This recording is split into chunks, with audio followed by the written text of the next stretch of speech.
Haji Abdurrahman Wahid. Kiai Haji Abdurrahman Wahid atau yang kerap disapa dengan panggilan Gus Dur, lahir di Denanyar, Jombang, Jawa Timur pada tanggal 4 Agustus tahun 1940. Nama lengkap beliau adalah Abdurrahman Ad-Dahil, yang bermakna Sang Penakluk, sebuah nama yang diberikan ayahandanya, Kiai Haji Wahid Hasyim. Dengan inspirasi dari seorang perintis Bani Umayyah yang telah menancapkan tonggak kejayaan Islam di Spanyol. Namun belakangan, kata Ad-Dahil diganti dengan nama Wahid dan menjadi Abdurrahman Wahid. Gus Dur adalah putra pertama dari 6 bersaudara. Ayahnya adalah seorang pendiri organisasi besar Nahdlatul Ulama, yang bernama Kiai Haji Wahid Hasyim. Sedangkan ibunya bernama Hajah Soleha adalah putri pendiri pesantren Denanyar, Jombang. Gus Dur memiliki garis keturunan orang besar. Ia tak lain adalah cucu Kiai Haji Hasyim Asy'ari, pendiri Nahdlatul Ulama, dan salah seorang ulama berpengaruh dalam perjuangan kemerdekaan Indonesia. Jika ditarik ke atas dari kakeknya, maka nasab beliau akan bersambung dengan Nabi Muhammad, melalui Maulana Ishaq, salah seorang wali Songo. Dari jalur ibu, Hajah Soleha adalah putri pendiri Pondok Pesantren Denanyar, Jombang, Kiai Haji Bishri Syansuri, yang ikut mendirikan dan memimpin Nahdlatul Ulama dan berperan dalam pergerakan nasional dan awal kemerdekaan. Kiai Haji Bishri Syansuri tercatat pernah menjabat menjadi Rais Am PBNU, sebagai anggota DPR RI, dan pakar di bidang fikih. Sejak masa kanak-kanak, Gus Dur mempunyai kegemaran membaca dan rajin memanfaatkan perpustakaan pribadi ayahnya. Selain itu, beliau juga aktif berkunjung ke perpustakaan umum di Jakarta. Pada usia belasan tahun, Gus Dur telah akrab dengan berbagai majalah, surat kabar, novel, dan buku-buku. Di samping membaca, beliau juga hobi bermain bola, catur, dan musik. Bahkan Gus Dur pernah diminta untuk menjadi komentator sepak bola di televisi. Kegemaran lainnya, yang ikut juga melengkapi hobinya adalah menonton bioskop. Kegemarannya ini menimbulkan apresiasi yang mendalam dalam dunia film. Inilah sebabnya mengapa Gus Dur pada tahun 1986 sampai 1987 diangkat sebagai ketua juri Festival Film Indonesia. Kiai Haji Abdurrahman Wahid wafat pada tanggal 30 Desember tahun 2009, pukul 18.40 waktu Indonesia Barat dalam usianya yang ke-69 tahun di Rumah Sakit Cipto Mangunkusumo, Jakarta. Saat kepergian guru bangsa, Pondok Tebuireng tumpah ruah penuh dengan lautan manusia yang ingin menyaksikan proses dikebumikannya Gus Dur. Pesantren Tebuireng penuh dan sesak. Begitu juga jalanan utama di depan pesantren terlihat manusia berbondong-bondong ingin ikut mengantar Gus Dur. Di luar sana, tidak hanya teman-teman Muslim yang memadati masjid, musola, dan majelis-majelis untuk mendoakan Gus Dur, tetapi juga teman-teman dari agama Konghucu, Katolik, Kristen, Hindu, dan Buddha turut meramaikan rumah ibadah masing-masing untuk mendoakan Gus Dur. Bahkan, mereka memajang foto Gus Dur di altarnya masing-masing. Kini, pemikiran, gagasan, tulisan, dan pergerakan sang Zahid Gus Dur yang di batu nisannya tertulis, "Hai Rs Humanis" itu tidak pernah kering meneteskan dan mengguyur inspirasi bagi kehidupan beragama, berbangsa, dan bernegara di Republik ini. Begitu juga makamnya yang hingga sekarang terus ramai diziarahi. Kiai Haji Abdurrahman Wahid melepas masa lajangnya dengan menikahi ibunya Hajah Sinta Nuriyah.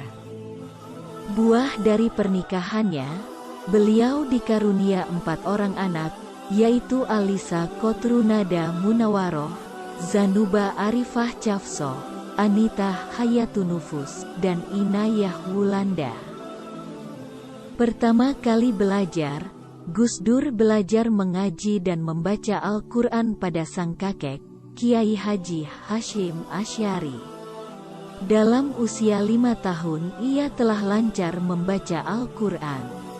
Sewaktu kecil juga, Gus Dur sudah mulai menghafal Al-Quran dan puisi dalam bahasa Arab. Pada tahun 1944, Gus Dur dibawa ke Jakarta oleh ayahnya yang mendapat mandat dari Kiai Haji Hashim Asy'ari untuk mewakili beliau sebagai ketua jawatan agama dalam pemerintahan pendudukan Jepang. Meskipun ayahnya merupakan tokoh terkemuka, Gus Dur tidak menempuh pendidikan di sekolah elit yang biasa dimasuki oleh anak para pejabat. Gus Dur memulai pendidikannya di Sekolah Rakyat, SR, sebuah sekolah bentukan pemerintah Hindia Belanda untuk anak pribumi atau SD Kris sebelum akhirnya pindah ke SD Perwari. Setelah itu ia melanjutkan pendidikannya ke Sekolah Menengah Ekonomi Pertama, SMEP, di Tanah Abang. Namun karena tidak naik kelas, ibunya kemudian memindahkannya untuk sekolah di SMEP di Yogyakarta dan tinggal di rumah tokoh Muhammadiyah, Pak Junaid, sambil mengaji di tempat Kiai Haji Ali Maksum, Pondok Pesantren Krapyak. Ada kisah yang tidak sederhana di balik peristiwa Gus Dur tidak naik kelas.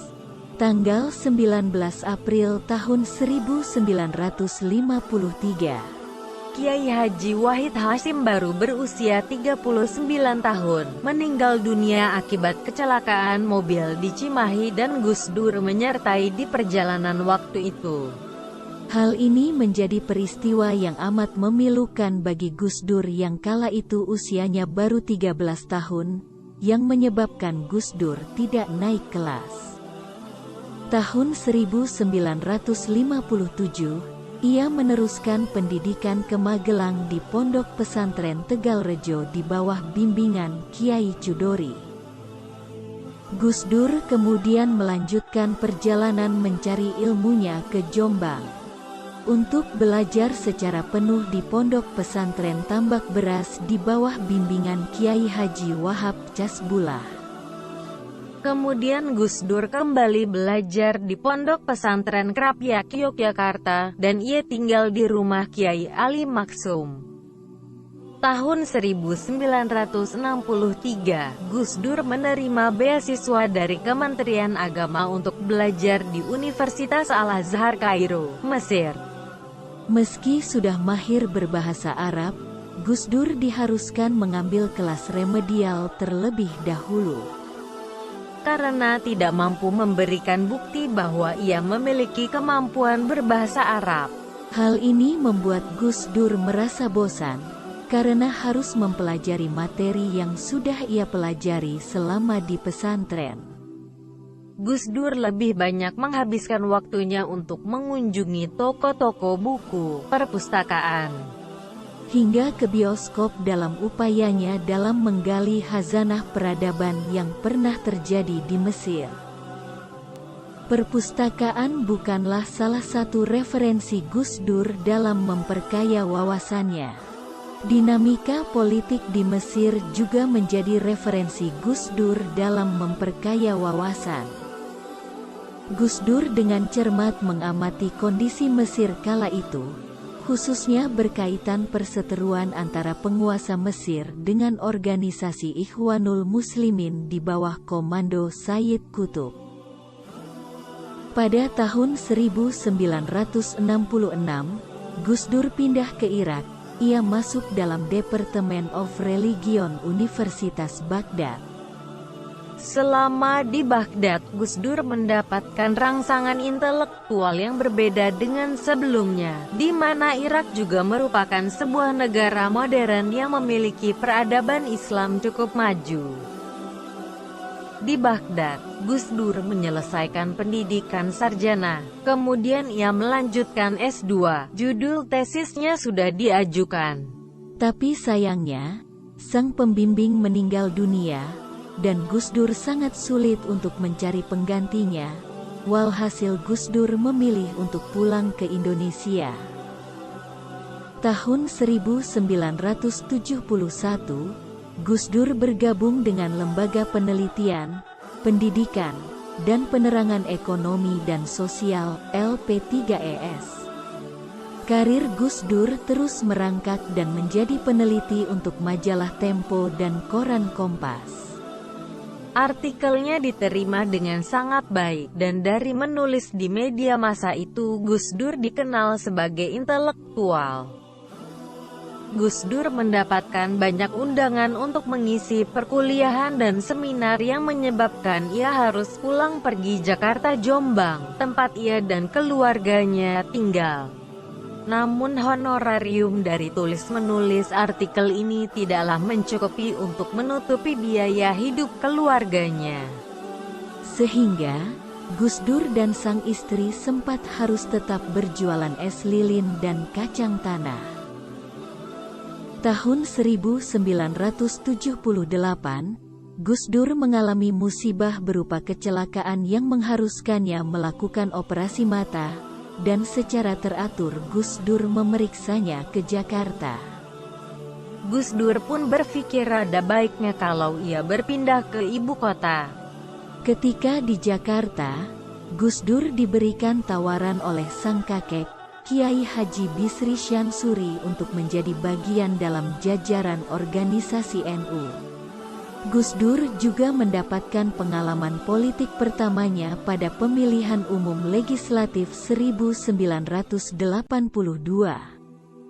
Gus Dur berkampanye untuk Partai Persatuan Pembangunan (PPP), sebuah partai Islam yang dibentuk sebagai hasil gabungan 4 partai Islam termasuk NU. Pada tahun 1983, Gus Dur ditawari menjadi Ketua Dewan Kesenian Jakarta, DKJ. Gus Dur menerima saja tawaran itu meski ia dicibir oleh para kiai saat itu kalau aneh sekali seorang kiai malah bergabung dengan para seniman. Dari momen itulah Gus Dur sempat mendapat julukan Kiai Ketoprak. Meskipun demikian, pada Musyawarah Nasional (Munas) NU tahun 1984 Gus Dur terpilih sebagai Ketua PBNU pada Muktamar ke-27 di Pondok Pesantren.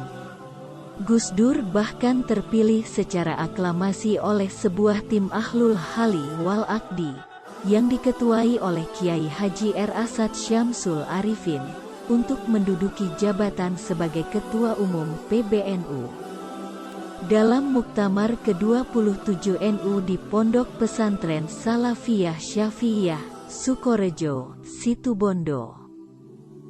Saat menjadi Ketua PBNU inilah di tahun 1984 NU menginisiasi gagasan kembali ke HITA 1926, di mana NU tidak lagi terlibat secara kelembagaan dalam kegiatan politik praktis. Gus Dur memiliki sebuah penawaran yang sangat brilian tentang kembali ke HITA 1926 dengan meninggalkan gelanggang politik praktis.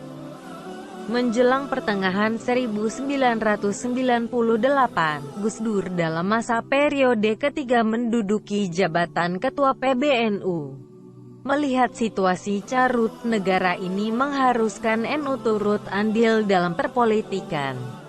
Akhirnya Gus Dur membuat PKB, Partai Kebangkitan Bangsa, bersama-sama tokoh NU lainnya sebagai wadah bagi masyarakat NU supaya bisa mengikuti pemilihan legislatif pada tahun 1999. Dan akhirnya PKB bisa mengikuti pemilihan legislatif. Pada tahun 1999 berlangsung pemilu legislatif. PKB mendapatkan suara 12%, sementara PDIP unggul dari PKB dan memenangkan suara 33%, dan Megawati mengira akan memenangkannya pada pemilihan presiden.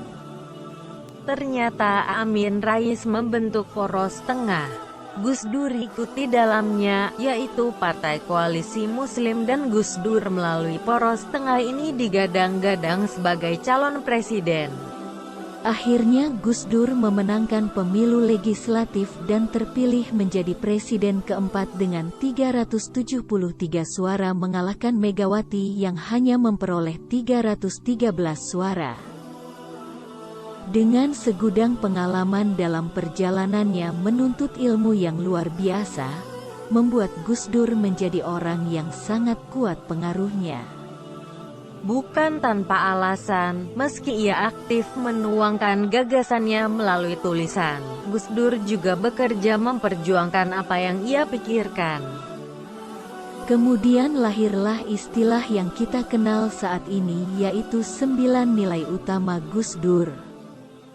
Hasil dari sebuah simposium tentang Gus Dur yang digelar di Jakarta, di mana simposium ini dihadiri oleh sejumlah sahabat dekat dan murid Gus Dur. Nilai-nilai itu adalah ketauhidan, kemanusiaan, keadilan, kesetaraan, pembebasan, kesederhanaan, persaudaraan, kesatriaan, dan kearifan lokal. 9 nilai utama itulah yang akhirnya menjadi panduan bagi para Gus Durian, pengagum Gus Dur, dan murid-muridnya, untuk meneruskan garis pemikiran dan perjuangan yang selama ini telah diperjuangkan oleh Gus Dur.